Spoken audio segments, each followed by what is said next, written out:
Going live, everybody. We're going. Put my stuff on airplane mode. Oh yeah, then we have things to do. I don't know where my phone went. As long as it's not sitting right next to you. It's not sitting next to me. Okay. Hey guys, so our video fucked up last week. And so we're going to make up for the fucking uppery of the video by doing a cocktail. We haven't done that in a while. But then instead, go like this. Where are the cords? So that. And then instead, I was gifted this amazing bottle of beer. No, you won it. I won this amazing bottle of beer. Let's give credit where credit is due. By playing bingo. Grandmothers of the world, be proud of a Nixie. I won crazy corner bingo. So this is it's a Central Florida brewery called Hourglass, and this is a single barrel project. You can tell it's super fancy because it comes in a small beer bottle. It's little. It is a double bock aged in a single 6-year, 3-month-old Knob Creek rye whiskey barrel. Knob. Also, Grace, I'm just warning you. This shit is 11%. Yeah, Grace gonna get drunk, guys. Grace gonna get drunk. So we're gonna crack this open. Okay. Using this, I don't know if it entirely works, bottle opener I got last night. What is it? Kingdom Hearts.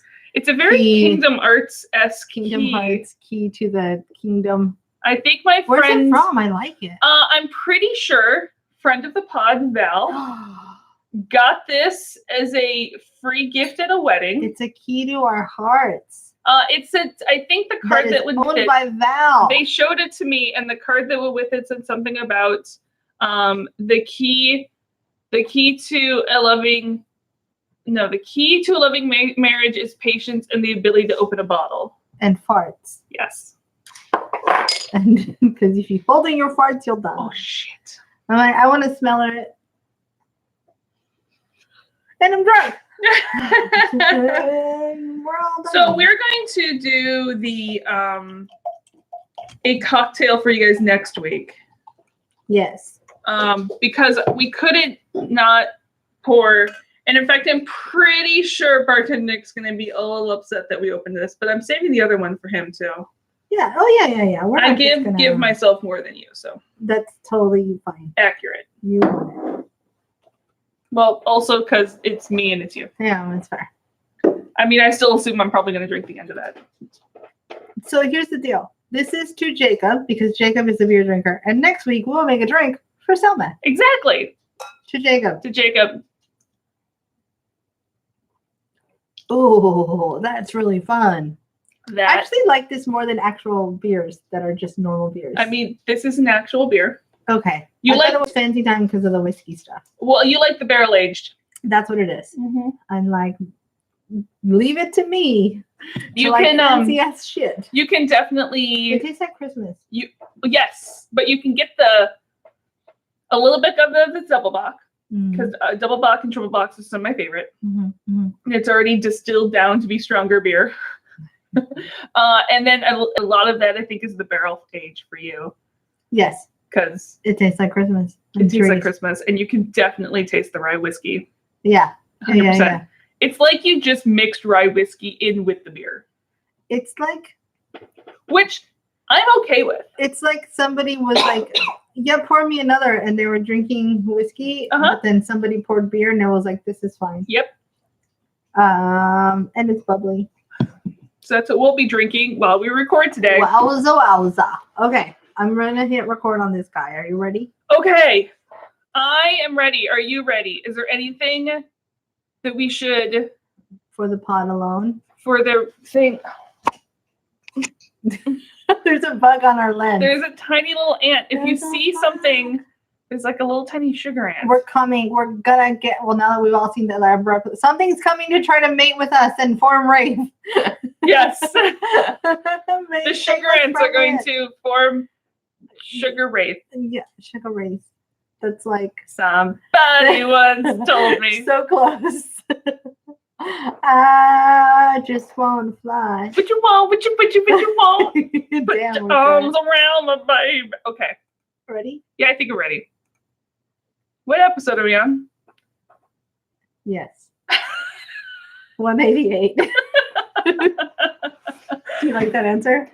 Welcome to episode 188 of There's No Place Like Terra, a Stargate First Watch Rewatch. I am Nixie. I am Grace. And today we are going over Stargate Atlantis, Season 1, Episode 18, aka The Gift, aka Woman on the Verge of a Nervous Breakdown, aka Metamorphosis, aka Edgar Allan Poe's Black Cat, aka H.P. Lovecraft's The Outsider.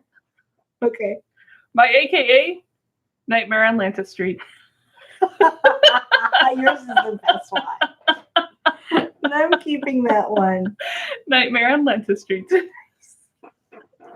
That is exactly what it is. Seriously, that's why Freddy Kruger always freaked me the fuck out more than any other of the 80s, sort of 70s and 80s horror film. Because he's a wraith. Because he's a wraith. He's in your head. He's gonna kill you while you sleep. Like, I can run away from Mike Myers. Freddy's coming for you. Remember that? Oh, God. 3, 4, yes. You better lock your door. Yes. In fact, I think, was it last year for Christmas? Yep. It's a Christmas film. Last year for Halloween or the year before for Halloween. On Halloween, we went down to the local nonprofit tiny movie theater. Oh, yeah. And saw it on film. That's awesome. It was really good. Watch Johnny Depp die. I think if I have played my cards right, I have Halloween off. Ooh. We're gonna do scary, creepy things, and I'm gonna get them on video. Well, we are, and you know what Halloween is for us. It's Nick and I's meet-iversary. Oh, our meet cute was on Halloween. Well, Jesse and I don't have that, but we do have a very special affinity to the Rocky Horror Picture Show. I mean, I fucking love the Rocky Horror Picture Show. Is there anything from this week? Okay, I have one small thing from this week. It has nothing to do with anything. Say it. But there's two things. Last night I had a bacon dinner. Wow, what was that? That included a bacon-infused whiskey drink, candied bacon for an appetizer, and then bacon-baked mac and cheese. So, did you have any bacon in your meal? No. Okay. Also, this is apropos to nothing, but I'm so excited, and therefore you guys have to hear about it. I got a super fancy sewing machine. Yes. Nixie did get a fancy sewing machine. And it's so fancy. It's pretty the coolest thing. I mean, so you are now the kid who just got the Nintendo? Yeah. So I'm going to be over all the time. That's fine. To be fair, we also just got a Nintendo. An actual Nintendo, that's true. But yeah, I'm gonna start doing my homework here. So here's the thing. It's like I've been sewing for years. I sew a lot. I sew this that I'm wearing right now. I sew a lot, and I've been sewing on sort of the entry-level $100 has 4 stitches sewing machine for years. You know, like when your mom's like, I don't know that you're gonna follow through with this board, so I'm not gonna buy you a fancy thing. It's like $80 or $100. Yeah. This is the guy. Loud. It was loud as shit. Yeah. It was clunky. But you did things with it. But this thing is like silent, and it cuts thread for me, and it's automated, and there's a computer on it. When it comes to sewing machines, it's pretty damn cool. It's really cool. Yeah. So that is nothing. Singer, and I like that you're Camp Singer, not brother, because I am also Camp Singer. It is Camp Singer. So yeah, it had nothing to do with anything on this podcast. This may be recorded a little bit like an hour-ish late than normal because someone was playing with their sewing machine all morning. Well, for sharing non-pod things, I do have pop culture things. I feel I've shared this with Nixie. Yeah. But I wanted to share it with the group because I'm really proud of myself. In class the other day, I drew a line from is it Plato? Yeah, from Plato's Republic. Or is it Socrates? Doesn't matter. From the allegory of the cave. Oh yeah, no. To Shrek. Yeah. Yes. And I'm really proud of it. That's fantastic. And that is skill. Well, it's what this class is about, and it scares the crap out of me, and it's really, really hard. But you're making it. But I'm making it through. And then I had a minor heart attack last night when I could not save my take-home exam. Yep. Kaylee. Hey. Sorry, Kaylee was really mad at your OneDrive for you. I don't blame her. She's super pissed. Yep. Okay. Hey, Kaylee, you done? This out of the audio part of the thing. Kaylee, come here. No, you can't bark. Remember, this is your no bark time because you understand English. Uh-huh. Come here, lay down. Hey, you're done. Come here, lay down. Aren't puppies adorable when they bark at a leaf going by the house? Yeah. Are you done? Stormy does not like cars. Do you have her? I'm touching her butt. Okay. Does that count? Yes. Okay. I couldn't tell. She's short, so I can't tell between like the edge of the stairs and to here. There's like a blind zone. I am definitely touching her butt. She likes butt stuff. Touches. Ooh. And then I dropped my coffee. You know where the towels are. I somehow I landed face up, so it's like butter. It's like buttered bread. Yeah. Buttered toast always lands butter side up. And cats land butter side up as well. Do you ever butter a cat just to test that out? See how it does it? Yeah. Like, you have to butter its back because it usually lands on its feet. This is true. To see how it lands. Well, that'd be interesting. If you butter a cat's belly, oh, where would it land? Okay, Kaylee, have fun licking that. To be fair, it might keep her amused. The far left. The gray one? The middle one. The blue one? The one that's on the right of the two. Okay. The one that's on the left is clean. Fun fact for you video people, I have a dirty towel box and a clean towel box. The clean towel box is on the left. In case anybody needed to know. You know, okay. It's an important organization system. So we're just going to go right from her bark to here. Cool. Because Grace. What were we talking about? I'm not even drunk yet. We hadn't even started. Shrek. We were talking about Shrek. Yep. Yeah. Shrek. There's no edit here. No. There was no edit. Shrekity and we didn't have the dog freak out at something. And then I dropped my coffee. Well, I wasn't going to admit that part. That's fine. To the audio people. That was just going to be a video people perk. I'm 2 sips into my beer, and therefore I knocked over my coffee. Okay, so do we have anything else before I?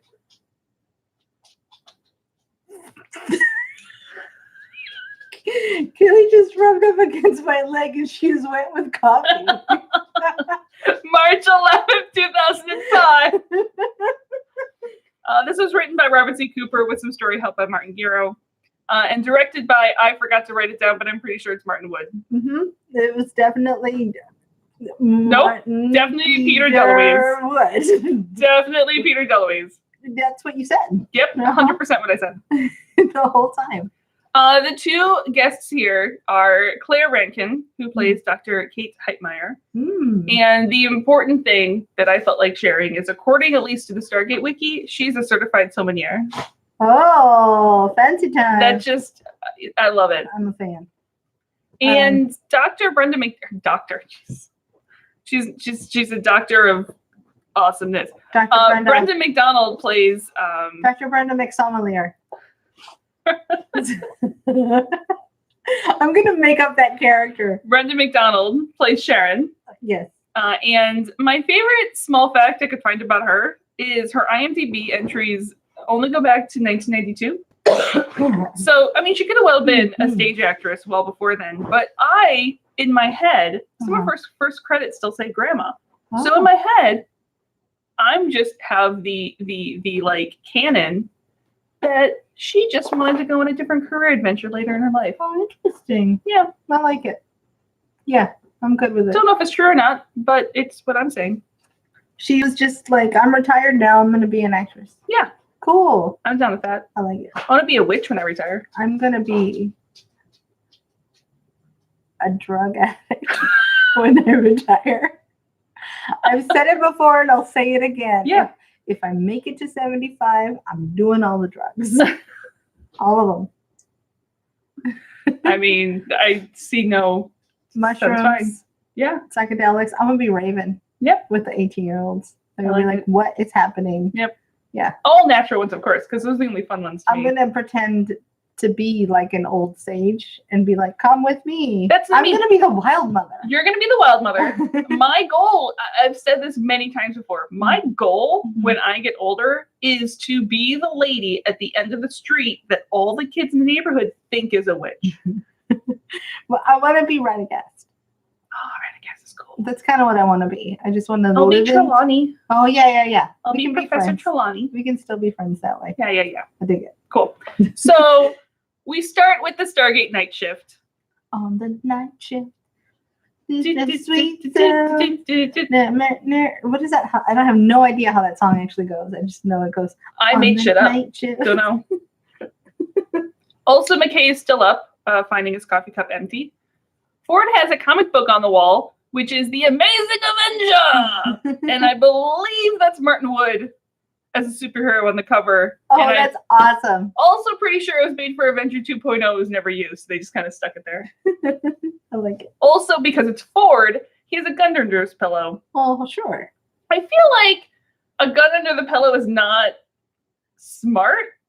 I mean, I don't know enough about guns to know that it's not smart. Like, I imagine there's a safety situation. Well, he probably has a safety on it. A, yes. B, I'm also just the person of at least anything that goes under my pillow will end up on the floor somehow. Well, see, maybe Ford's like me. Like, I don't move.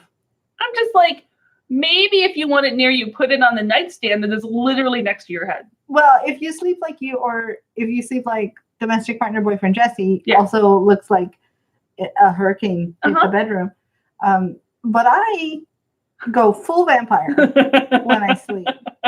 Like I wouldn't even call it Disney princess because it's a little creepy. Yeah. But it's full, no motion, nothing moves. I can get out of bed and it looks like I made the bed. Yeah, that's not It's very strange and I'm aware of that. Nope. So maybe Ford's just like a sleeper like me. Was like, I know exactly where. We literally saw him turn over. That's fair. Just kidding. I tried for it. I tried to help. So John has the amazing poster of Johnny Cash over his bed. Of course. And I'm like, I thought we were only allowed one personal item. And now he has a football game, War and Peace, and a Johnny Cash poster. I wonder if he's like traded people. And I think he smuggled them in. That's possible too. Yeah. Yeah. I wonder how much he actually knows Johnny Cash. Like that was somebody else's personal effect. No, here's why I'm pretty sure he's actually a Johnny Cash fan. Okay. Because in his mind fantasy in the one episode, he had the exact same poster. It was the exact same poster was in his fantasy house. I'm still convinced that he's taken things from people. I mean, that might be true as well. Because I think he's charming enough to do so. But it's also the situation. I mean, like not stolen, just like acquired them. Hey, I found this cool thing off planet. If you give me your football, I'll give you this thing that I found off planet that there was probably a zillion of. Yeah, that was being discarded of. Because, I mean, how many teams go off planet? You know what I mean? It's true. Yeah. So we zero in on Teyla sleeping. On her Triscuit pillow. On her Triscuit pillow. That does not look comfortable. No, it looks like a Triscuit. And we see a wraith roaming the halls of Atlantis, coming to Teyla's door, opening it, reaching down to feed on her, and she struggles, wakes up from her nightmare, then goes running, ends up at John's door. When no one's answering, she just kind of barges her way on in, and finds a wraith-eaten corpse of John instead in the bed. It's like, well, that's not sexy at all. I was really looking forward to going into John's room at night. Dang it. Turns to find the wraith standing behind her, and then wakes up from her dream again, covered in perfect sweat. Good times. Yeah, and I'm telling you, they need to do something about the way they put the sweat on these people, because they just do like a light sprinkling. It's just the mister. Yeah, and it's like people don't sweat like that, but fine. It's fine. No, there's a difference. I grew up dancing. That is called a glow. Oh, okay. But even then, women I feel like it's glow in weird parts of her face where the sweat wouldn't naturally land. That's the difference between sweating and glowing. Oh, okay. Yes. Got it. I'm ready. I was told all through dance, you don't sweat, you glow. The bitch, I sweat. Also, I really love to have the head of my bed right up against a beautiful window vista like that. Oh, yeah. I didn't consider that. I was so busy focused on her Triscuit pillow. Honestly, I couldn't see anything beyond that pillow. And credits. So when we come back, John and Teyla are stick sparring, which I seriously want to learn how to do. Yes. And you can tell that Teyla is not on her game. I've tried to do that before with a domestic partner, boyfriend, Jesse, because he has sticks to spar with and do things with. And so I'll just pick him up sometimes, and he's like, "Put that down." And I'm like, "No, let's do a thing." And he goes, "Put it down. You're gonna hurt yourself." And then the dogs try to eat it, and then it's all over. A friend of mine in college who did martial arts had a bookend that I then broke in against the corner of a wall. Super cool. On a dare from her, she goes, "You can't break this." And so then I broke it. Wrong. Well, I mean, she's standing right there. She goes, you can't break it if you slam it against the corner. And so I did. And then it broke because You told me to do this. Apparently stronger than she thought I was. Yeah, well, that's her fault, isn't it? Because Probably. Everybody knows that a Nixie is Wonder Woman. Probably, to be fair. And Teyla gets her ass rocked. Teyla goes down. Like, John is surprised as we are that he is taking her ass to the mat. Yeah. Normally it's his ass to the mat. I also just love the fact that they don't pull punches when they spar. No, that's how you want to spar, though. Like, you want to go all out because you trust your sparring partner enough. Yeah. That there's no one's pulling punches here. Yeah. Like, you're pulling punches, but not really. No, you trust your partner to defend. Yes. You know, it's like, I'm going to hit as hard as I can because I know that you're going to defend and you're going to be able to block me.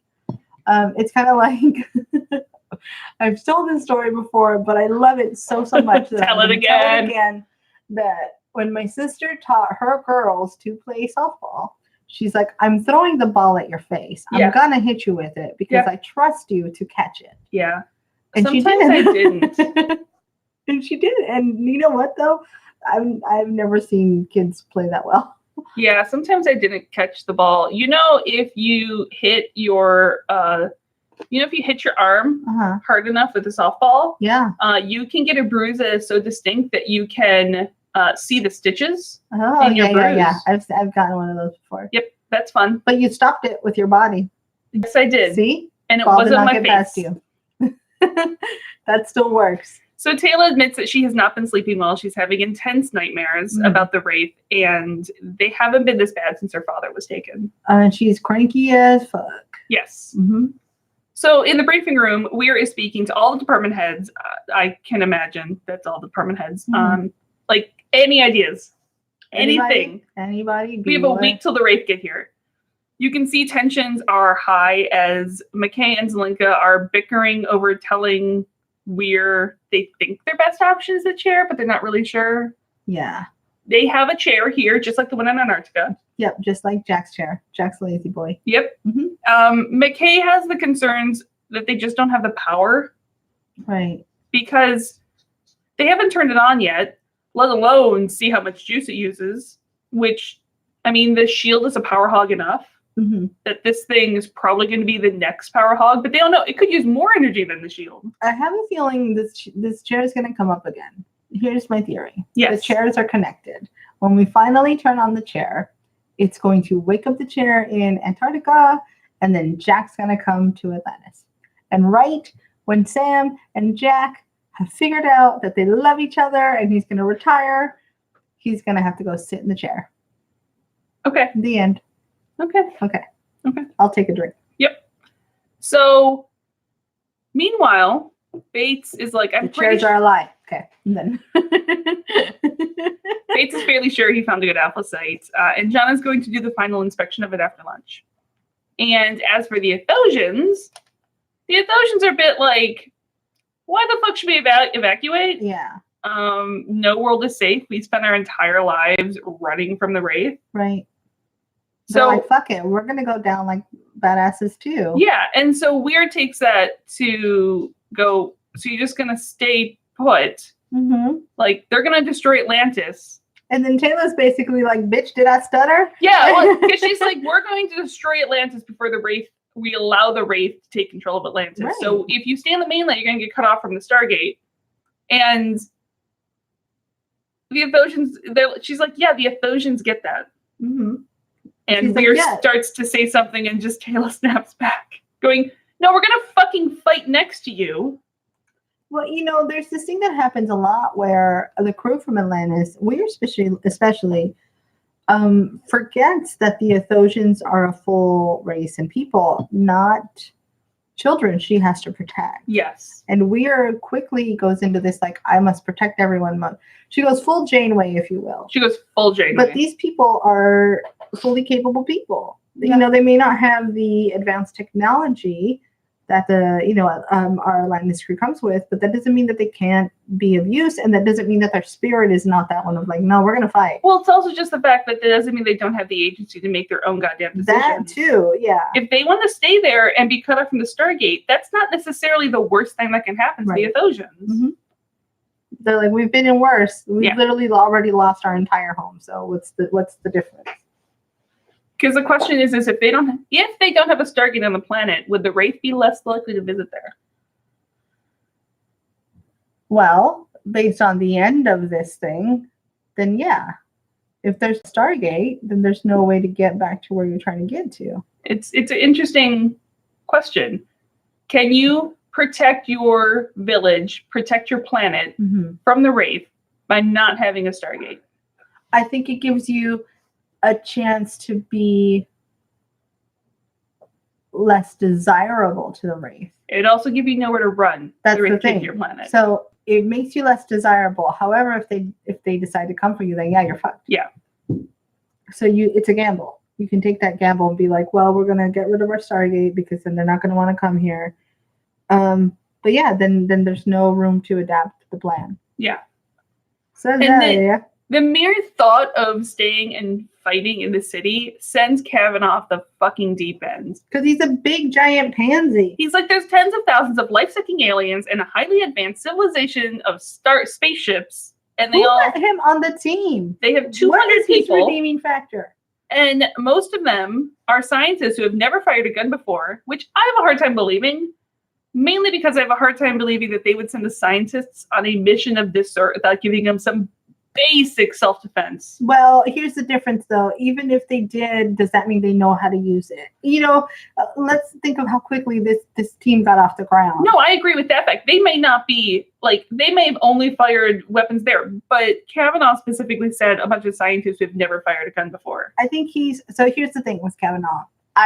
We're supposed to hate him. I hate him. Yes. He's unlikable. He thinks he's dumb. But dissenting voices are important. Yes. He also has It's how you dissent, though. He has a tendency for hyperbole and negativity. So, it's important to have voices to be like, hey, this is crazy. Like, literally, this is crazy. Maybe we should be literal crazy time. Going off on the rails on the crazy train. Him saying scientists who don't know how to use a gun means scientists who used a gun once. Yeah, I know. You know what I mean? I just really don't like Kavanaugh. I want to pick at everything he says. Super unlikable, yeah. McKay, shockingly, as he says, for the first time has to agree with Kavanaugh. Yeah. John's like, look, you were saying there's a chance. So you're saying there's a chance. And since we already know his philosophy of not fighting a battle he doesn't think he can win. Yeah. I mean. Yeah. McKay's like, remember, what's that thing I'm supposed to remember? It was the Alamo. But I mean, also McKay, remember the Battle of Thermopylae. Oh, yeah. That was a good one. Which I got correct on a history test in grade school because of the final episode of Deep Space Nine. Fancy. Yeah, they mentioned it in the final episode of Deep Space Nine, and which is literally, and I remember specifically how I got the question right on a history class. And sometimes TV is super important and teaches you things. My favorite with the Battle of Alamo, I was going to go into it, and I was like, What do you remember? I remember the Alamo. Well, no, That's it. My favorite thing about the Alamo has always sort of been the whole concept that people usually say of that history is written by the victors. Yes. But in this case, history is kind of written by not the victors. It's just kind of We're just gonna a complicated story. Remember how the right there come to kill us. Yeah, hey, so Teyla's super fine, guys. Teyla's very fine. Yeah, John reminds the scientists that, you don't have to be on the front line to help with the war efforts. And Zelenka reminds him that the A-bomb was not necessarily science's finest moment. Yeah, but it definitely changed the course of history. Yes, it did. Now, right now, the course of history for Atlantis is probably needs an A-bomb. So it could probably use a change in course. Look at me not using any of the bad words. So Weir brings back the topic. Wraith are coming, and until they're here, I want all options on the table. So Atlantis has the most beautiful cafeteria ever. We never really see the food, though, so I'm a little concerned. But the cafeteria is pretty. Yes, but the cafeteria at Strike Command, maybe not the prettiest, but damn that Jello. But they have pie. Yeah, it's kind of like, look, I don't care how pristine your kitchen is. If the food ain't good, I don't want to eat there. I don't know. It's really pretty there. All right, fine. Okay. Teyla's pushing her food around, looking very tired. And a new player enters the ring. Super fine. Yeah. Dr. Kate Heitmeyer.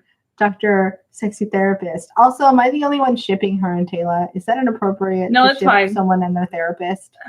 Partly questionable, but I'll let it slide. Just the look of those two women next to, I'm like, I'm fine with that. I'm fine with that. How about don't be my therapist anymore? Be my girlfriend. Yeah. So cue the standard people being confused how a doctor and a doctor can be so many different things. Yeah. Doctor doesn't mean I know, but thing. Again, Teyla what it is? Yeah. Understand that. It's like we have to teach her. The doctor is just a title for someone with a lot of school. Basically. But Kate is a psychologist, someone who I'm sure is extremely busy in Atlantis. Yeah, or not. You would think super busy, but it's honestly surprising that many people go to her, because the amount of military people on the base and people that have been told to kind of shove it down the way Teyla has would surprise me. I'm hoping that it's because she goes out of her way to reach people. Yeah, I can imagine, though she's still fairly busy on base. Yeah, that's fair. Because here's my thing, is even if you are not someone who has been woke enough to go see a therapist. Well, and not even that, because that makes it sound negative. It's just like people who are told to just suck it up. No, but what I'm saying is people who have not come around in their head to how it's a healthy thing to do for yourself. Yeah. I can imagine being on Atlantis and being balled up like that, making you go, I'm curious about this thing that's supposed to help me. It's like one drink in. It's like, hey, tell me about this thing that I feel. Why do I feel shame? Basically. Tell me about this shame that I'm feeling right now. Why is it here? Is it because I'm Catholic? Cool, got it. Is it also because Catholic guilt runs strong? I don't know. Just pick things that seem to work. Shame is a bitch, guys. Yeah. You're working through shame. But I'm with you. Teyla is side-eyeing this woman so hard.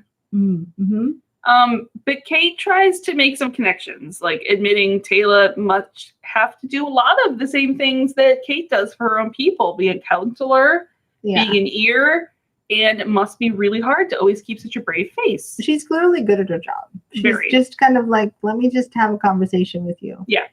And Teyla says... Also because you're pretty and I don't want you to leave my table. Thanks, bye. Super pretty. Teyla says, from strength comes hope, and without hope, her people would be lost. And, rebellions are built on hope. Teyla is a new hope for her people. So Kate pokes the edges of Teyla's emotional bubble a few times, testing the bubble strength. Yeah. It's pretty strong.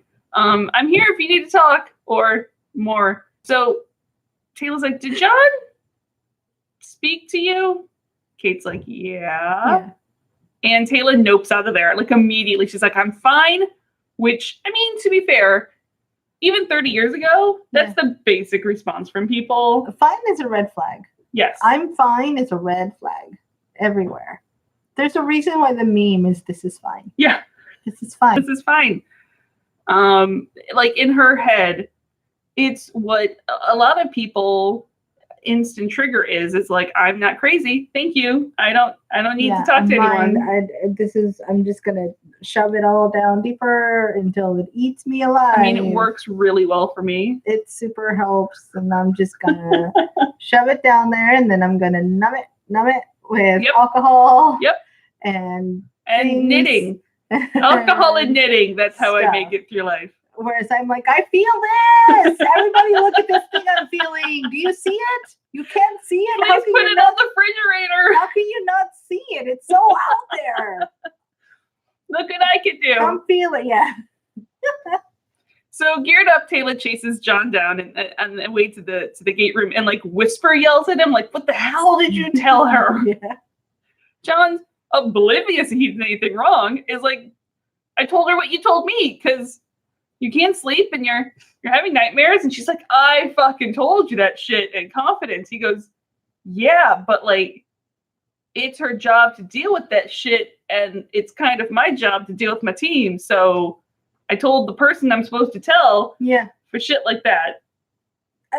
Thank goodness he's as strong as he is. He's like, yeah, no, this is how it goes. Yeah. This is how the life should be. This is how you deal with that. Now go do your homework, basically. Yeah. Teyla admits that there's nothing wrong with her mind, and she doesn't want to have people thinking she's crazy. Yeah. And John's like, you should maybe not go with us on this mission. She can't sit still, though. She keeps having this. So recently I was listening to a podcast, a Marin podcast, and he was having a conversation with Colbert. Oh, geez. And it was great. And Colbert talked about his anxiety. And I share the story because I related so hard. I was like, oh, that's how my anxiety feels too. And I don't know that everybody knows this, but he talked about how he had, I can't find the word, like an actual full mental breakdown at the age of 29. And he was walking tight circles around his couch, and his wife came home and she goes, what'd you do today? And he goes, you're looking at it. And it was basically, if he kept moving, it couldn't get him. He could not catch you because it's in the back. It's hanging out in the back, and if you just keep moving, it can't get you. And I understand that, which is why you just keep moving until your body literally just quits on you. And I think that's what Teyla is trying to do here. She's like, I just have to keep doing things. Keep doing things. Because also the idea that if you are not doing things, then you actually have to think. Right. Yeah. Well, that's the thing. Then you have to confront the thing that's in the back of your head. Then you don't want to look at them. Yeah. No thanks. I'm just going to keep moving this way. Yeah, kind of. I sort of end up doing the same thing. Yeah. But mine is less physically moving, and I just create, like, I distract it by doing other things. I'm not physically moving. Yeah. I'm just like, hey, I'm going to go I'm going to... Can't think about this because I'm sewing now. Yep. Look, I'm planning my next knitting project. Look, I'm spinning. Sorry, can't talk to you. Busy. Super busy. Busy, bye. So basically, Teyla does not have to go on this mission. They're just giving the final sign off on the Alpha site. Like, McKay's not going. I'm also going to make sure it's for the Athosians. You're fine. Like, you can be off your game without having something capital W wrong with you. Yeah, that's fair. Which is an important thing to note. Sure.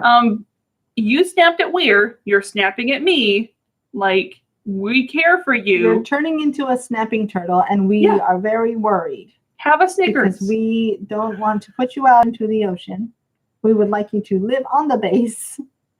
Okay, I'm done. To be fair, my only actual panic attack happened in the ocean. Oh. Like, in the ocean. Yeah. Yeah, that was fun. So anyway,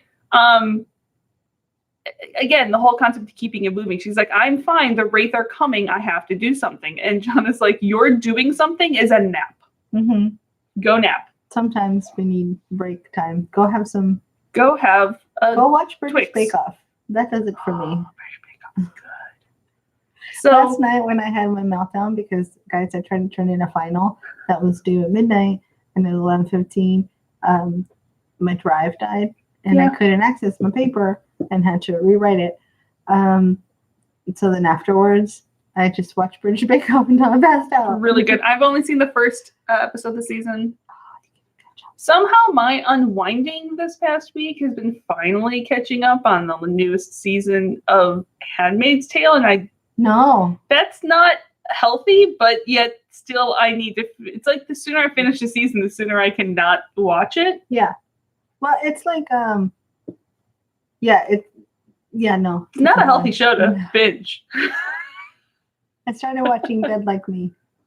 I love. Are you liking it? I did. I It's watched the adorable, first episode, isn't it? and it's really cute. Yeah. I loved it. Like me. Okay, I'm done. Okay. So Teyla goes off, takes her gear off, settles in for a nap, and instead she goes to see Kate. And when the door opens, it's McKay, Yay. who quickly tries to cover that him and Kate are seeing each other. So don't say anything to anyone, to cover that he's probably just talking to his therapist. I mean, he is seeing her. He is seeing her. Each other. But to me, she's only got eyes for Teyla. Clearly. I've decided that. And same goes the other way around. So Kate and Teyla sit down. She starts to describe her nightmares and quickly tries to get up, trivializing what she's been going through. So Kate brings her back. Have you always been able to sense the wraith? And Tayla's like, I don't want to talk about it. Yeah. And she describes the feeling as like a deep cold in her gut. And when she was a girl, she couldn't breathe and she didn't know why. And then the dart showed up. Super good time. So the knot has been in her gut like permanently recently. Yeah. And Teyla, like, it is this entire metaphor for anxiety. 100%. It's just like, yeah, I just feel all these feelings and it's fine. I'm just going to shove them in there and they're just going to eat me inside. That's all. So she goes, this time it's different. Maybe it's because it's permanent. It's not going away. But the ability is rare among her people. Some have the sense stronger than others. And she's the strongest of her generation, essentially. So she's got this sense of having to protect everyone. Yes. And she's also got this sense of I'm different than everyone somehow.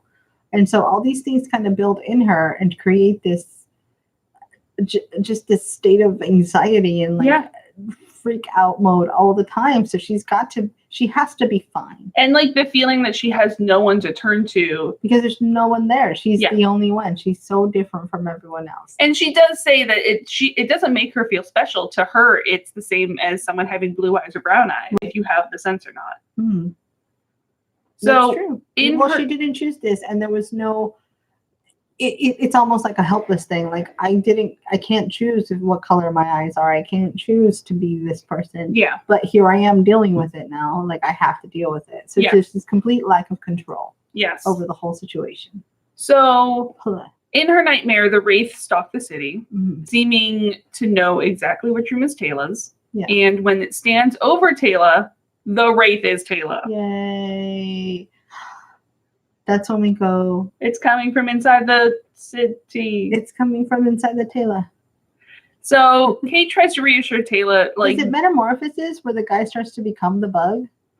Yes. This is what this is. Yes. She's like, I am the bug. I am a bug. It's just the fly. And then what do bugs mean? There's so much. Well, and Kate tries to tell Teyla to not put stock in your dreams. Like, it's just another brain. It's just another way that your brain works shit out. And we forget most of our dreams anyway. There's no hidden meanings. It's just brain synapses going. Mm-hmm. And your brain is just figuring out what images to put with those brain synapses. Except Kayla's dooming something. And that's proven to be true later in the episode. Yeah, but I think that's not necessarily her dreaming. Sure. I think in these cases where it's like the wraith stalking the city standing over her, those are just dreams. Right. That her brain is putting together her worrying that the wraith are coming to the city with like, wraith are in the city. Yep. And etc. I am wraith. So Teyla is pretty put off that even on any part of her brain would associate to see her as a wraith. And it might just be a way, Kate says, of her brain connecting with her wraith sense, her wraith detector. Right. Her spidey sense. It's so the enemy that anything that connects her to it makes her uncomfortable, a little bit insecure, on top of all the other feelings. So yeah, of course she goes right into like, holy shit, I'm a wraith. Yeah. Yeah. And the idea that, and Kate says something interesting here, that we all want to feel like we're in control. but often that control is purely an illusion, and things are just going to happen. But the more we know about the situation, the more control we feel like we have, regardless of the control we may or may not actually But ultimately, we have none controls because we are not the creators of anything other than our own actions. Exactly. So the next stop is Carson. He's packing up to go back to go bags. He's packing up with med supplies. So Carson tells her that, look, I ran all sorts of tests when you first got here. Like, there's nothing necessarily to explain your superpowers. Hashtag not a race. And she's like, I only have one superpower. He goes, just one. I've seen you fight, my dear. Yeah. And he's still the sweetest, cutest thing in the world. I adore him so much. Yeah. The best bedside manner ever. I know. And even, like, if the wraith sense is a gene, like, Carson would have to have samples from her whole family, would have a slim chance of pinpointing, like, the exact code for her spidey sense. And, if she is willing to put her life on the line, then yes, he will fly her out to the mainland to visit the Athosians. Sure. There, she meets with Sharon. But I can only imagine living under the threat of the wraith your entire life is an accomplishment to get to that age. Yeah, to make it that old without dying is pretty fucking sweet. So imagine what a badass she is. But I want to take a minute to discuss, okay, so here's the thing. It's the story of Teyla, right? And her and what she's dealing with in these identity issues. So she knows there's this connection to the thing she hates. There's this connection to the wraith. She's scared of it. She's clearly scared of it. She's scared of becoming it. So what is her answer? What does she do? She connects with the opposite. She goes back to an Athosian, to her oldest, dearest Athosian, and eats soup in a hut. Soup. Yeah. It's like it's so just well crafted. I dig it. I really dig it. And I mean, she has known Teyla her entire life, back when she was just doing sketches. And I also, there's a part of me that loves the pure tenacity of Sharon, because she's like, look, I am too old to believe that there's ever going to be a time without the wraith. Right. Go take those fairy tales somewhere else, youngling. Bye. Yeah. No. This is just how we die. It is how we die. Yeah. But I love the pure tenacity of that. Yeah. And when the topic comes up to the wraith sense, she admits that she has a secret. And that Teyla's father asked to never reveal this to Teyla. No living Athosian knows this. Listen to this. It's like the one person that she felt was the complete opposite of this thing she's trying to disconnect from is the person who holds the key of why she is connected to this thing that she doesn't want to be part of. Ugh. So there's a story about a few people who once returned from the wraith. Once upon a time, there was an ogre. This is the story of the Deathly Hallows. No. On another planet, there was villagers that were taken. But a few times, some of those villagers came back. Dun, dun, dun. So Teyla finishes recounting this story to Weir and John. That some thought those who returned had been blessed by the ancestors, or that they had vanquished the wraith that took them and like fought themselves free. But soon those people who returned were come to be feared because they admitted that they were hearing voices. And at one point, some of them started to become extremely violent and murder people. And well, they were tainted. They were different now. They're different. But they were mostly, eventually in the end, they were killed or banished. And some that were banished passed on the gift, as they called it, to future generations. And one of them was one of Teyla's ancestors. Cool. And Teyla has the address that all this happened on. And Teyla wants to go. Weir's like, yeah, awesome timing. This is totally what we're going to do right now. This is exactly the right thing. Let's just go fuck around on some other planet. And Teyla's like, yeah, actually the timing might be good because maybe there's a way to fight the wraith there. Yeah, what if I know things? And John and Weir are like, sure? Yeah, let's go do that. Let's go study where I got my gift that I never wanted. On said planet, yeah. Ford is bored and wants to go home. John is like, look, we're going to be here as long as needs be for Teyla to wrap this up in her head and get some sleep. The dismissal here. The dismissal of like her being special. Now, on the surface, it plays as one thing, right? Yeah. It's like, it's just me trying to get back to my mission. But here's the other thing. John is special. Yes. John has always been special, and he holds his key. And as much as he's unassuming, he kind of likes being special. Yeah. There's a reason why he runs around like John McClane. Yes. Trying to save everybody. So now that someone else could be special, how quickly does he dismiss it? Is there a threat there? Well, I think, I don't know if it's necessarily because of a threat. I think it's a little bit of... But just in our human, our human instincts, Yeah. Is there just like not a purposeful out loud threat, but is there something underneath? I don't know. I think a lot of it in this specific case is like, this is not the time or the place for us to do this. That's fair. To be fair, we can hear Kaylee barking in the background. What I'm really glad about is that people were just pulling weeds right outside the window, and she never noticed. Yeah. Because that could have gotten real loud real quick. But the nice thing is, I think she's just in the background. Yeah, she's just upstairs. Foreground barks. Yeah. Or just background barks. Just background barks. She's just laying down some tracks. Just let you know she's still here. Yeah. Say, hey guys, in case you forgot, I exist. So McKay may have a little something. And he trails off, and he's like, where it's like, McKay, you got a little what? A little what? Yeah, I love how what? much he wants this joke to work, and everybody's like, no. John gives him this look, and before it's like, what? You people make fun of me all the time. Yeah, why can't I do the funny? Come on. Yeah, y'all are jerks. So the energy reading McKay is getting is coming from what looks like a solid stone wall. And the magic ancient device hasn't been wrong yet. So there's something here and they can't figure out what's going on. And Teyla just puts her hands up to it and disappears while their backs are turned. Hello, yeah. McKay suggests they just... She went right through the looking glass. Well, McKay suggests they just platforms 9 3/4 it. Just run straight at it. Yeah. I mean, that's a way. If you believe, then it's there. But quickly from the inside, Teyla brings the wall down with her mind. Wowza. And it is a secret base inside that really looks a lot like the Wraith. Back on very Wraithy decorative style. Very Wraithy. I'm not everywhere. Not big on the Wraithy style. I'm not a big on cocoon web like things. No, I'm good. No, I'm a fan. So back on Atlantis, Weir visits McKay in his lab. They're pretty sure they found a Wraith laboratory and abandoned for who knows how long. But McKay was able to pull a data recorder. Cool. Yep. And Weir is here just in time for McKay to correct the code. And the information on it is just gibberish to him. And Weir wonders. Doesn't finish the sentence. So Weir talks the way I've learned that I write.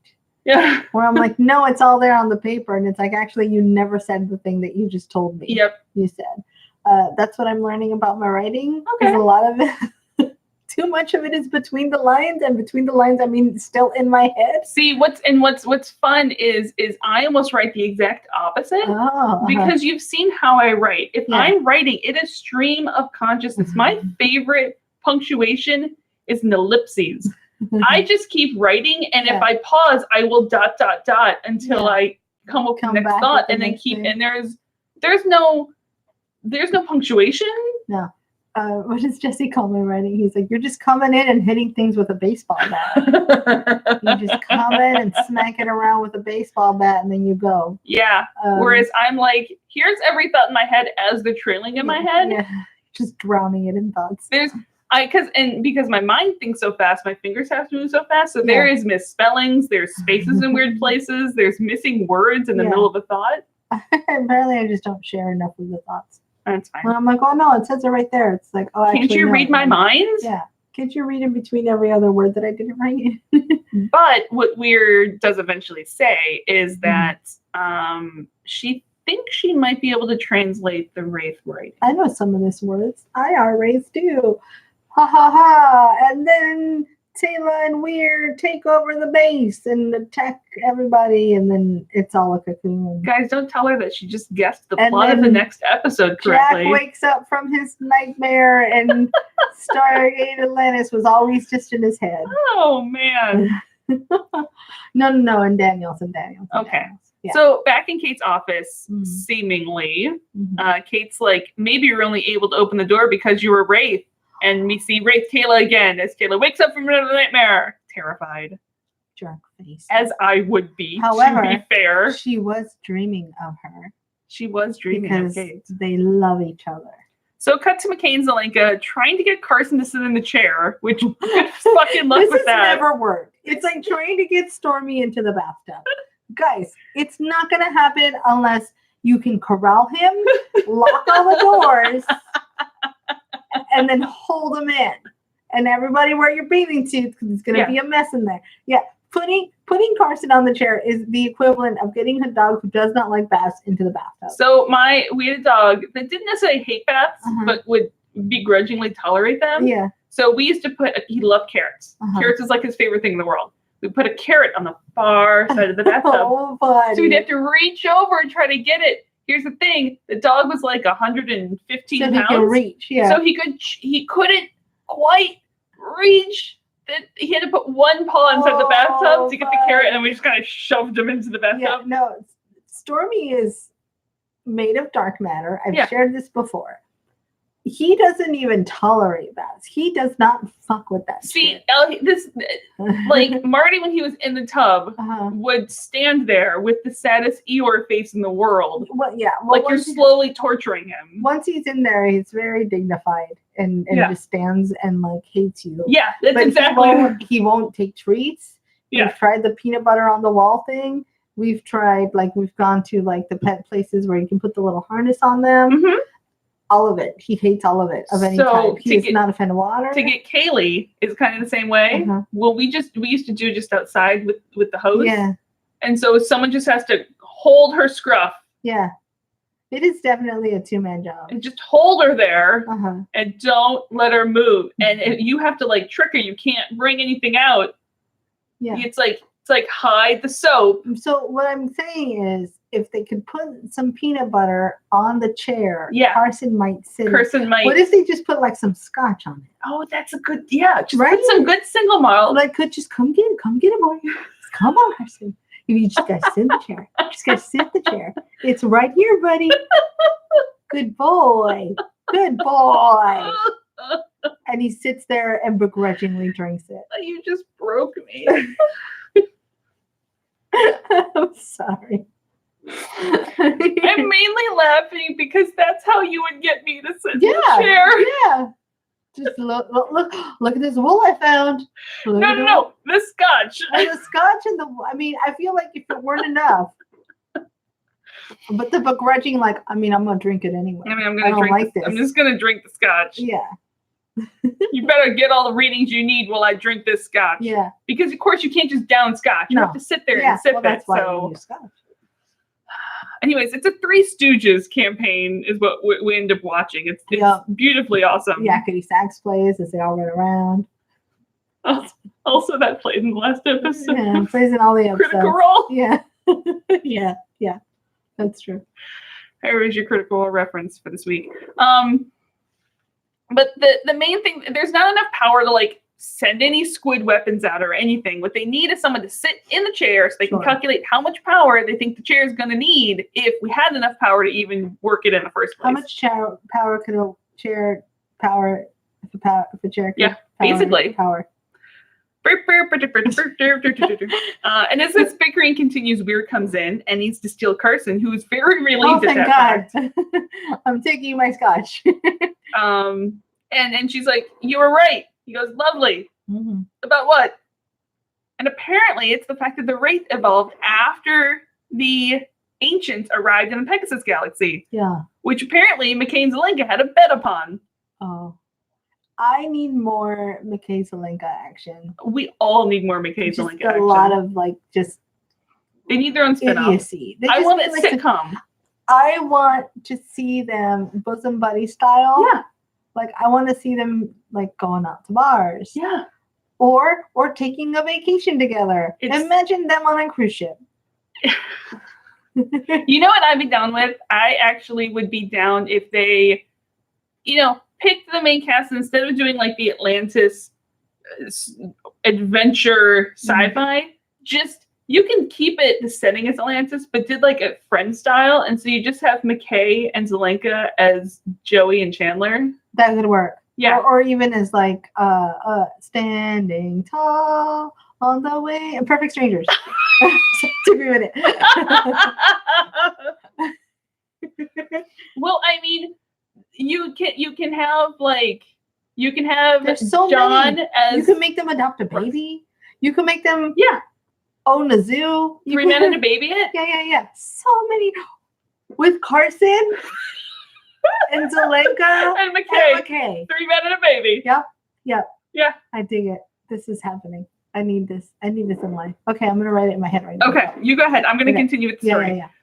So the Wraith language Weir has figured out is a derivative of Ancient. And on top of that, she's been able to translate the first part of the Wraith data device, which is why she needs Carson. Weird how Wraith language is derived from Ancient. It's almost like we caused our own fucking troubles, like we do in every parable of the world. Look at us eating apples, breeding Wraith. Yep. Just doing all the things, opening boxes. Yep. Fucking humans. Atlantis is just Pandora's box in city form. I like that we both drank at the same time so that neither of us I was like, this is going to be a drink pause. It's just fine. It's just what it is. So in the next morning, neither Carson or Weir has gotten sleep, but Teyla comes in. They're like, you might want to sit for this part. And she's like, I'm not getting any more vulnerable than I already am. Fuck you. I'm standing. I'm going to stand with a weapon in hand. So the Wraith were conducting experiments on our ancestors. Just drop the bomb. Might as well rip the Band-Aid off. You ever heard of Goebbels? No, probably not. Okay. So, it was like bad times. Bad times. Yeah. Well, it was just a single Wraith doing this, actually against the wishes of the rest of the Wraith. And Carson tries to and like ramble and explain about strands and cells and mapping genetic code. While still saying nothing. And she's like, point, get to. Yeah. And he goes, yeah, you've got some Wraith DNA in your genetic makeup. Girl, you in danger. And then your face blue screens. Yeah, that's what's going to go down. So Carson and Weir explain the rest of this to the team, minus Teyla. But Weir also puts into perspective that really this makes Teyla no different from them. Right. Than John is from them because of his ATA. Oh, she's special like you, John. Oh, I'm back to that. And Ford realizes how insane Bates is going to get once he hears this. Yeah, Bates needs to have a little like self-inventory about why he hates Teyla so much. And I understand he hates Wraith, but let's consider a little bit of story before we just decide to go off on people. Because he does. He has no qualms. No chill. Yeah. And the log that they have indicates that the Wraith were trying to make this one Wraith was trying to make the feeding process more efficient. One Wraith to rule them all. Sorry, it just came out weird. I don't know why I said. Because I'm drunk. Got it. Okay. 3 Wraith to the Elven Kings. 1 Wraith to 9 to mortal men doomed to be fed upon. Okay, I'm done. So anyways, they were trying to he was trying to make the human states better, essentially easier to process, like a dairy pill. Sure.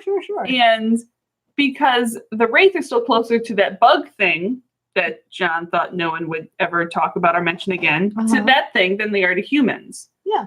And Carson's theory is that the ancients unwittingly, not on purpose, accidentally allowed humans to evolve on a planet and had an insect species.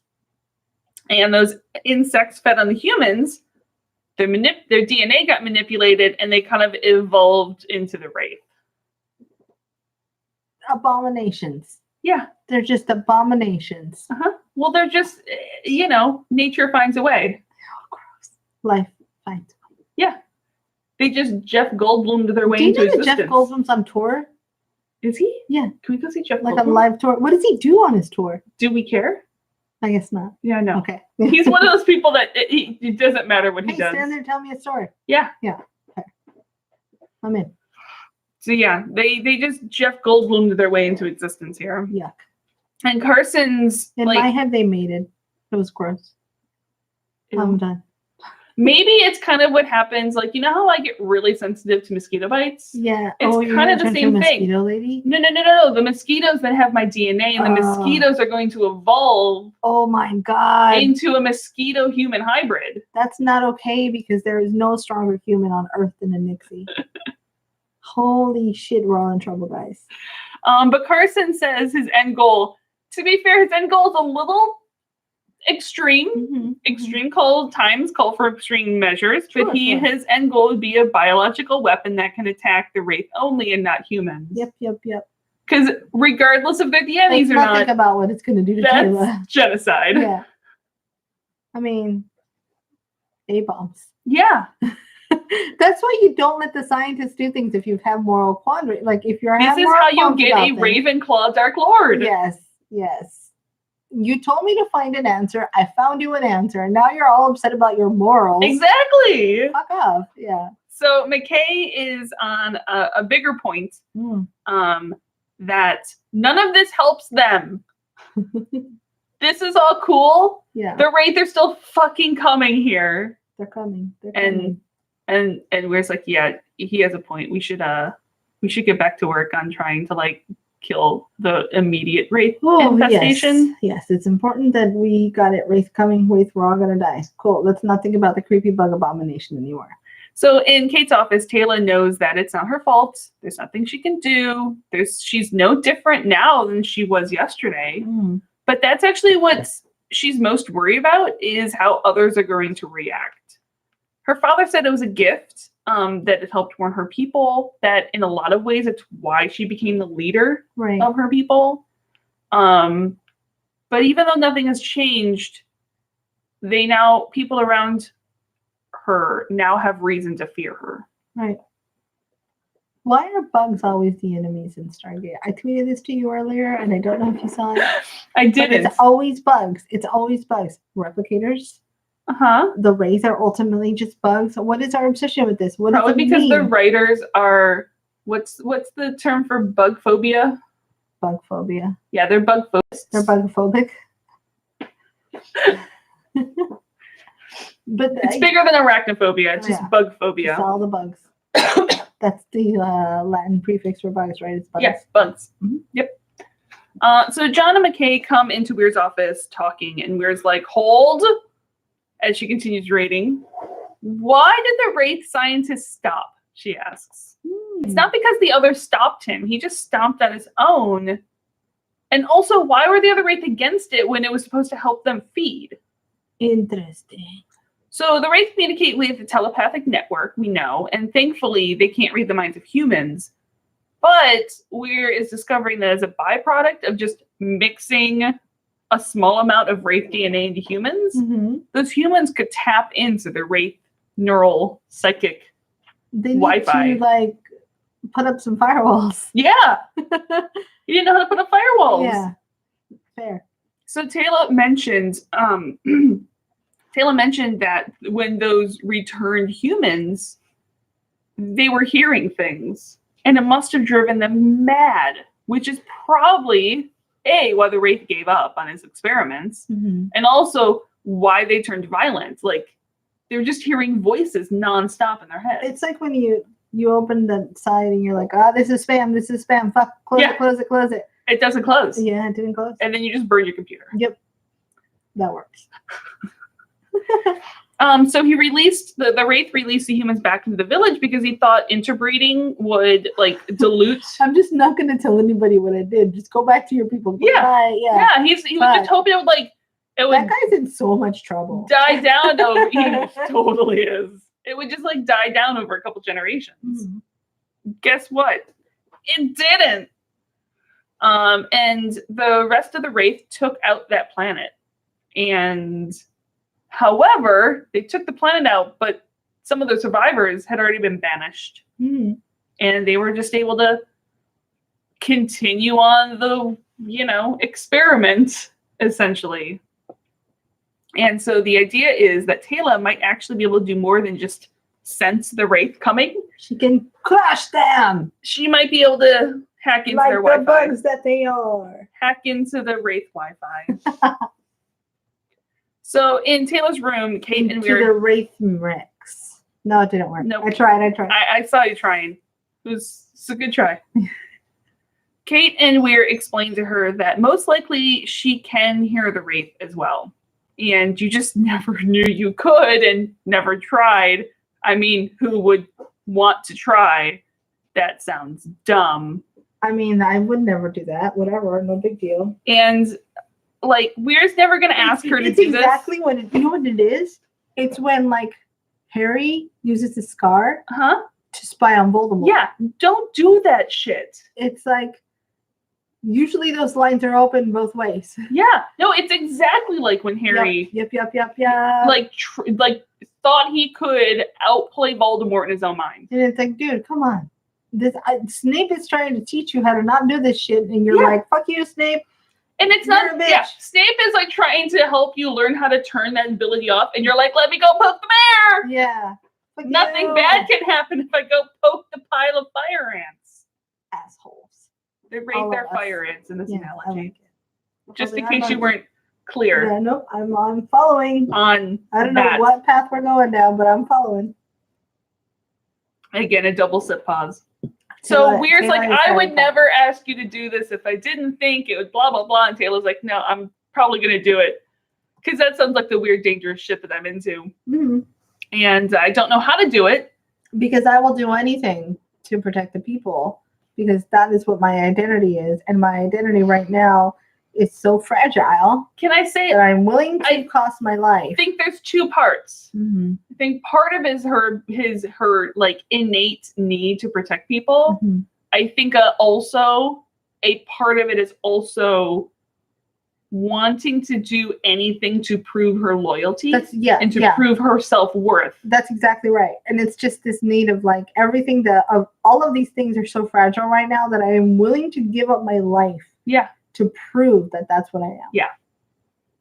Interesting. So Kate's going to try hypnosis. Mm-hmm. Kate and Carson are going to be there the whole time right next to her, monitoring, watching. The Wraith are still a week away. We're not really sure how far the Wraith Wi-Fi goes, but you can sense their presence. So good idea that we might still be within the router booster thing. Sure. Words. And Kate emphasizes that this is desperate times, call for desperate measures sort of thing. Now take off your pants. Oh no, wrong time. Yeah, wrong. Sorry. There's other people in the room. So back in the infirmary, Carson finishes hooking up some monitors and they're ready to go. So Kate starts some breathing exercises. Carson gives her a sedative. Imagine you've never even heard of hypnosis. Yeah. And now you're like, hey, there's a wraith in you. Hey, let's talk to the wraith in you. What the fuck? What do you think hypnosis is? The poor Teyla. Dear God. Yeah. So, like, they do also have an out. So Teyla can come out of it anytime. They have a really mild sort of electrical. So they think. You know, they're using knowledge base that they have. Mm-hmm. So at first she doesn't hear anything. And Kate uses the memory of the day her father was taken to try to trigger something. And she hears voices. Mm-hmm. Many of them. She tries to just narrow in on one of them. Yep. And she can see through a kaleidoscope walking on a wraith ship in a human storage room. And then feeding on a human. That's not creepy at all. No big deal. And she starts to panic and Carson hits the zap button and wakes her up. And she's obviously panicked for good reason. And Weir's like, oh, fucked up. I fucked up. Yeah, Weir's like, nope, I'm noping out of this. I'm forcing you to nope out of this. Yeah. And she had no right to ask Teyla to do this. And she storms out and Teyla tries ripping her monitors off. Carson's like, please don't do that. Yeah, these are very expensive and we have a limited amount. Basically. Probably what he's thinking. And in the hallway, Weir tells Shepard that she can't put through Teyla that. And John's like, but can't you? Like, the Wraith are coming. And once they get here, you may regret. It's like, you can put her through that or we all die. Yeah. Or we all die anyway, but we don't know. So fuck it. And Teyla runs out going, why did you stop things? I was there. I signed the release. Yeah. It was working. And yeah, I felt one feed, but I can handle this and I can help. And I don't care if I'm going to try it again, like it or not, basically. Yep. So we see through her wraith vision again later, describing what she's seeing as she's going through. It's very much like seeing through a familiar's eyes if you're a wizard in D&D. Oh yeah. Except not. Or it's like being a gold inside the head of your host. Yeah. And you're just walking around. Yeah. Oh, full circle. So very little connected dots there. They get to in the control room, and Teyla, we see, takes a deep breath, and she opens her eyes, looks up with a very non-Teyla-like smirk, and tells them they're all so pathetic. And seeing that, John's like, that's not Teyla. Is it though? And they wake her up. They like have to double shock her to wake her up. Yes. And Teyla's like, what happened? Where am I? In the control room, Kate explains that Teyla's resting now. There's probably some shock involved. Don't know what long-term psychic damage this could be doing to her. We're not gonna think about it. John's like, look, she was there. She had a map in sight. She almost had the attack plan. Whereas, like, did you just see the same shit I saw? Yeah. I mean, Shepard's like, I saw it, and we handled it. Yeah. She's fine now. Yeah. God. And they're interrupted by an incoming wormhole, and it's Bates at the Alpha site. They're coming in hot. They're under attack. It's almost like he looks for the Wraith because he hates them so much. Like the amount he's under attack, I feel like he's looking for a fight. Probably. Spoiling for a fight. The shield's lowered. Everyone gets a defensive position. As soon as Bates' entire team is through, they put the shield back up. Yep. The Alpha site's screwed. It's no longer an option. The Wraith showed up and dropped that light tag that we saw in the last episode near the gates. Super good times. More concerning is that was an uninhabited planet. The Wraith had no need to ever go there. They are aware of things. They know the things. Teyla told them all the things. Gotta go back. Basically, they're like, it's like they knew we were coming, Bates said, as Weir and John are like, we may have accidentally opened the door. We downloaded this thing. It was from a shady site. We didn't run it through any virus protection. You know how Trojan horses happen? We may or may not have been the reason you almost died, but let's not talk about that. We're going to know that for now. In the infirmary, Teyla is again recounting how close she was to finding the answers, and it's Ford sitting. For some reason, I love this. We don't get a ton of Ford-Teyla interaction, and it's just, I don't know. I just sort of find it really adorable, and well, she's, anytime he deals with the women on Atlantis, there's like this little brother vibe. Yeah, like that's very much what I get here. Yeah, when he talks with Weir, when he talks with Teyla, there's just like, because there's a respect there. Yeah. But there's also like, tell me the things. Yeah. What are the things? Yeah. Like, it's just, we've gotten, when the season started, Ford was very much just like, military dude. Yeah. Young, upcoming military dude. But over the season, and I think this plays into it, is like, there's some heart and soul. Yeah. Inside Ford. Like, he is a caretaker. They're gonna kill him. Okay. That's what it means. Okay. Fuck. I mean, he doesn't have to die. I mean, they're gonna do it though, because now we like him and we love him. I mean, we like and love other characters too. He said goodbye to his grandma. Okay. Other people said goodbye to family members. Okay. So I don't like it.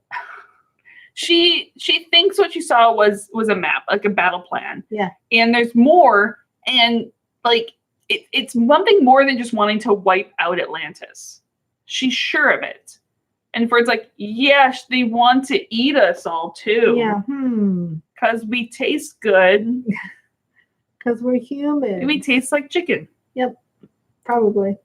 Eddie Hazard said that cannibals say that humans taste like chicken. Really? Did you ever? I would have thought more like cow meat. I would have thought too. I don't know if it's true. Pig meat. I just know that I have Dressed to Kill almost entirely memorized from Eddie Izzard. Yeah, I'm going to go. Chicken is a reptile, essentially. Yes.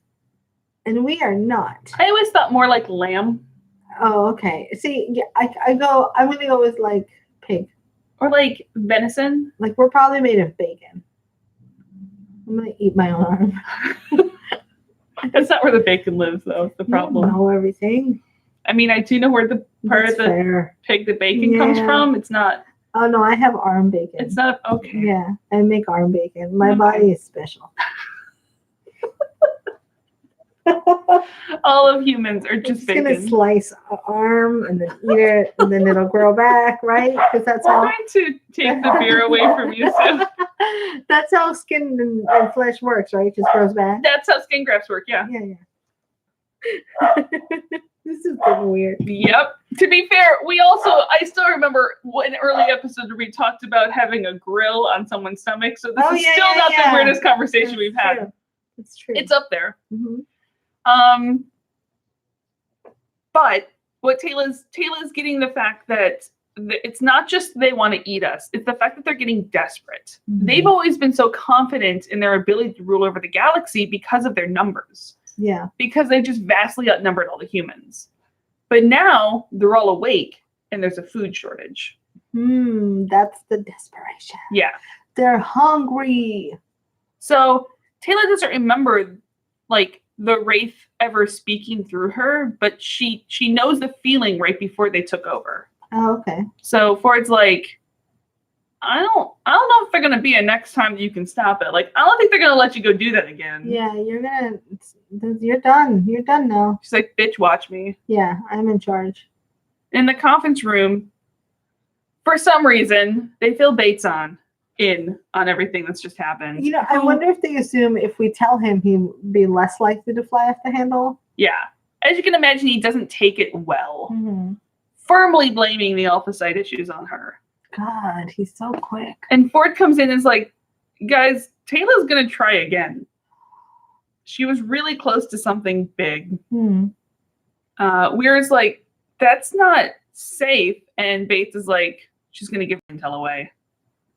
Ford's like, guys, listen, there's nothing you can do to stop her. Yeah. She's going to do it. So she either does it on her own or she does it while we're there with her. Yeah, yeah. So they go there with her, and Kate helps her under again. It's easier, quicker this time. Sure. Teyla sees into the control room, sees the map holograph, and is taken over again. Yay, that's always good. Punches Carson, grabs the IV stand, breaks some equipment, barely missing John, catches John the second time.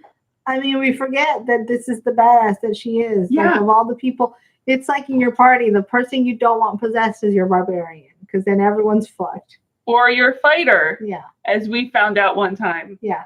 Yeah. Yeah. It's bad times. So she sends Ford flying as she goes after Weir, and a Wraith stunner hits her in the back. Mm-hmm. She Constitution save, shrugs it off. Is hit again. Finally goes down, and we see that it's Bates with a weird, satisfied smirk on his face. You know, I hope he got it out of his system. Hopefully. Yeah. But he's also going to say, told you so. Fuck that. And everyone rushes to go check on Teyla. On the balcony, Weir just hopes they haven't caused some permanent damage to Teyla.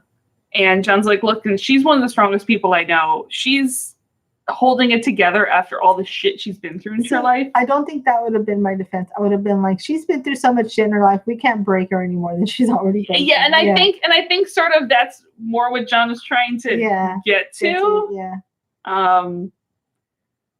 And Carson comes out with a bandage on his cheekbone. Oh, Carson. And a doozy of a headache. I bet you it's worse than that, but he's trying to be super cool about it. Oh, he probably has a massive migraine level headache.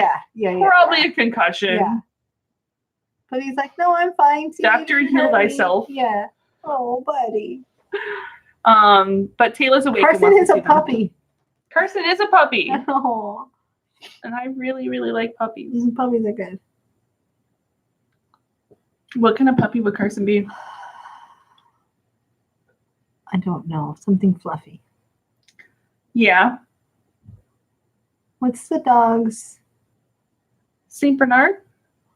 Oh, see, I was thinking a little fluffy guy. Like what is it, the Cavalier King? Oh, no. Nothing that small. Maybe it's just like a little He's a Swedish street dog. Is it the Swedish Volkhound? That's kind of cool. It's the one that looks too tall, though. No. It's the one that looks if I'm getting the name right, the Swedish full count is the one that looks like the cross between a corgi and a husky. I think I know what you're talking about. Yeah. I'm good with that. I like it. Yeah. Carson is puppy. Yep. Okay. So, and I don't say this because they're Scottish. I say this because I truly love the dog and Irish. Well, they're not Scottish, but in the area I meant a wolfhound. Okay. I dig it. Yeah. I just think there's something scruffy about them. Well, wolfhounds are very scruffy. All right, that's fine. He can just be Tramp.